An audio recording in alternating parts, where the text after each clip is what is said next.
Hello everybody and welcome to the Staffing Matters and Urgency Committee. All councillors are here today, so we don't have any apologies to record.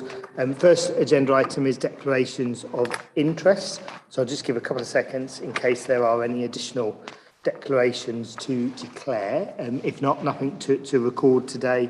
And we'll go to item 2, exclusion of press and public. So this is just to consider and agree the exclusion of the press and public relation to annexes A to E of agenda item 10, as it contains information relating to individuals and the financial affairs of particular persons. So again, I'll give a couple of seconds to check for nods or smiles. So that's when we move to agenda item 10 agreement that will exclude the press and the public. Item 3 is the minutes of the last meeting that are set out on pages 1 to 4. And again, I'll give a couple of seconds in case anybody wants to raise anything from the minutes. If not, I'll assume that we're happy with those and I'll sign them off in a second. So thank you very much. Which then takes us to item 4. We don't have any registered public participants today, so we can move straight through to the agenda items. First item is 5 changes to membership of committees, and Dawn is joining us in the ether virtually in the room. So hopefully you can hear us, Dawn, and I'll hand over to you to introduce this report. I can. Can you hear me, Leader? We can do, yes. Great. Okay. This is just a straightforward standard appointments report with an update to the membership of the School Effectiveness and Achievement Monitoring Group as an outside body.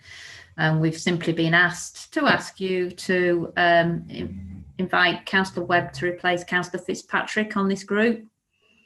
Standard process. I don't need to say anything more than that, just to hear your views. Thank you very much. So I'm assuming that everybody is going to be happy with this one. So I can see all nods around the table. So the recommendation's in front of us, which is agreed. Thank you, Dawn. Thank you. We'll now move on to agenda item 6, which is the appointment of an Assistant Director of Customer and Communities, and hand over to Pauline.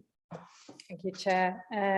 So this report tells you that the current Assistant Director of Customer and Communities is to retire from the end of August, and the report makes proposals to permanently recruit to that post.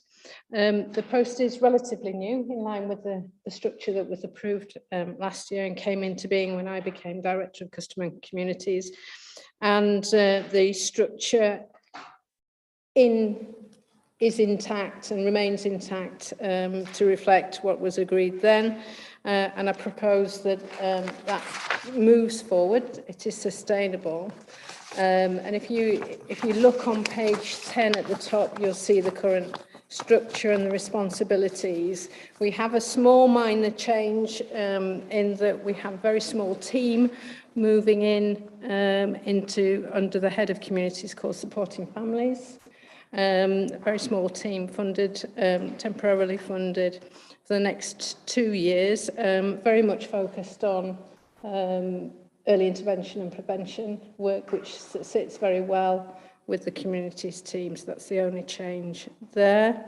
The post holder has 3 clear areas of responsibility, including York Learning, then the, if you like, infrastructure side, around the development projects, ward committee projects, children's centre projects, and then client management of the CYC leisure facilities and Explore York, and then the head of communities, and there's a wide range of services there. You can see listed there under the left-hand side.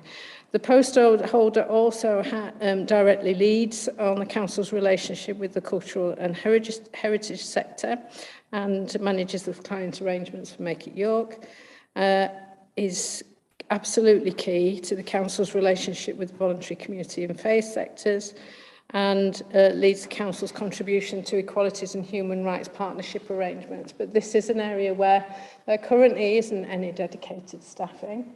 We are moving and establishing the access officer role that you will be aware of, and we're recruiting to that role now.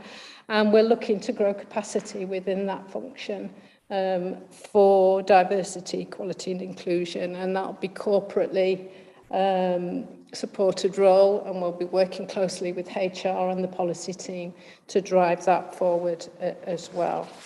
And I'm talking there about it being properly a deputy director across all the services rather than just communities as well. In terms of the pay level, that's summarised at paragraph 8 on page 11, and that's in line with the standard grading for assistant directors. And whilst the pay award has just been settled for the previous financial year, there are pay negotiations on, so that could change within year. And the only addition to that is possible relocation expenses if an external candidate is successful and needs to move into the area. So ask the committee for approval to fill the role on that grade with those responsibilities, and establish an appointments committee to start the recruitment process as soon as possible. Thank you very much. Open it for any questions or comments from colleagues. Councillor Kilbane. Thanks, Chair. Thanks, Pauline. I'm assuming that the new access officer will be starting soon. What additional capacity do you think that this appointment will bring to that role? Well, I'm hoping that we get somebody that's very experienced in leading equalities in local government, and that's what we'll be looking for, an additional skill in that area. So would we make that an essential quality as opposed to desirable? Absolutely. Okay. Thank you very much. Cannot see any other hands or questions. We've got the recommendations in front of us that start on page 13 across to page 14. And presumably, if this is agreed, Helen, you'll then come out to us to check the representatives for that appointment subcommittee. I will indeed, yes. Great, thank you very much. So if I could please see either again nods or hands if colleagues are happy. So that's clear consensus in favour of those recommendations. Thank you very much. That then takes us through onto agenda item 7, which is an acting up payment, starts on page 15 and over to Helen. Thank you, Chair. So yes, you can see this is a temporary acting up allowance for the Assistant Director of Public Health. The Assistant Director of Public Health has at the moment been acting up for our Director of Public Health from the 1st of January. The Director of Public Health has actually returned just this week. Just returned just this week, but is on a very phased return, and in line with our normal arrangements, we wouldn't do any acting up after a 4-week period. However, it has been extensive, and the individual has actually been acting up in the full entirety because it's a statutory role we could not act up in. You'll see there that we've gone from AD point 1 of the director band to up to the director band, which is in line with our normal processes in terms of acting up there. The payment equates to 3,547 plus on costs, which I think we've also got 4.6k in terms of the on costs for there. There's no contention around this, but I'm happy to take any questions. Thank you very much. Open it for any questions or comments from any colleagues. If not, Councillor Kilbane. No, thanks, Chair. Can you just explain to me, so when, according to our policies, when does the acting up allowance kick in? How long does somebody have to be acting up for? They have to be acting up for more than 4 weeks. And then that is back paid to cover those 4 weeks? It is indeed, if it's longer than that, yes. And why are we paying it to the 31st of May again? Because the substantive post holder is not going to be doing the full role on her return in terms of the phased return.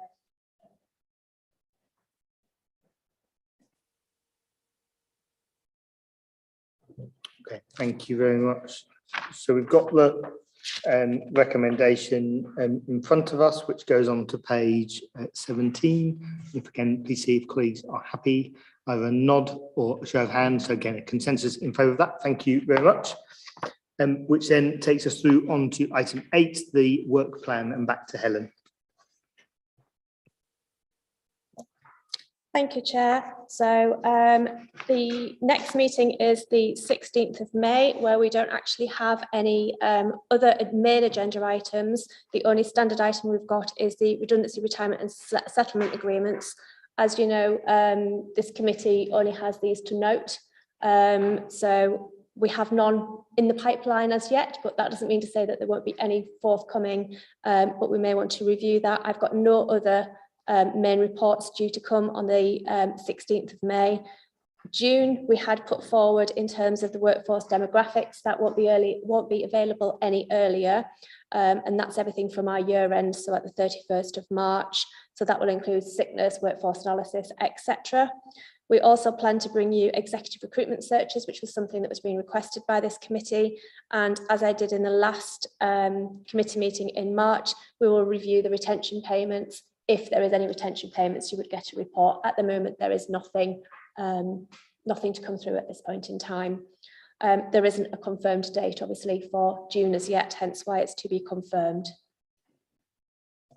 Thank you very much. Just a question on dates. Presumably that's caught up with the corporate calendar that's being worked out for annual council to take us through the final year. Because I think my only other question on the work plan was, yeah, obviously it would be good to stretch it out when we can for that year. Absolutely, I will fill that in as soon as I know all the dates. Great, thank you very much. And if that May meeting isn't needed, presumably an email will go around committee members confirming if that one can be cancelled, and then obviously can go through to the June meeting. Absolutely, that's fine. Thank you. Any questions or comments? Other than that, we're just noting the work plan, so thank you very much. Which takes us through to agenda item 9. There is no urgent business that I've been told about, so that in a second will take us through to agenda item 10, which we agreed at that point we'd exclude the press and the public. So thank you all for coming, and those watching the Staffing Matters and Urgency Committee. Thank you.